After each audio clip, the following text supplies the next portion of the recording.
So you're wondering about, should I buy a car that's more expensive than I can afford? We've all been there at an auction. You've come with a 20 grand budget or 25 grand budget and you see a car maybe like this Aston that you've always wanted to own, and this car is booked between 75 and 85, so it might make about 80 grand with all the fees paid. So should you stretch, spend a bit more, get a nicer car? Well, the honest answer is maybe you should, if you can afford it, of course. The reason being, think about it, we all finance cars, depreciating assets. The new cars that we buy or lease or HP lose money. If you finance a classic car, generally speaking, they either sit still or gently appreciate. Some of them rocket up. So if you're financing something that goes up, it's much safer. So a great example of this Aston, you could put a reasonable deposit down, finance it over 48 months, pay a balloon payment at the end, and actually drive around in something that's much nicer than you think you can afford. The other thing is, if you ever have to sell it at any point, it's very simple. Settle your finance, pay it off, the money that's left comes back to you. So what would it actually cost to get into a car like this? Well, let's say it goes under the hammer for 80 grand with fees, which is maybe about where it will be. So £80,000. It's like being at work, this, isn't it? 80 grand.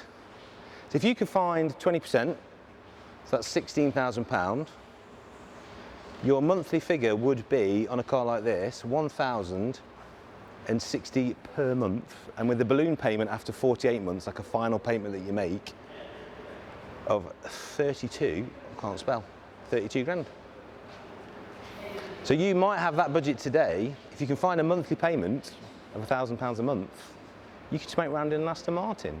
And there are much more affordable examples, and I'll give you another example on something a bit cheaper to show you what the monthlies might be. This is obviously big ticket top end, but further down the tree, it's really quite attainable. So what about something a bit more affordable, a bit more attainable? So you've come in, you've fallen in love with this 968 Sport. Who can blame you?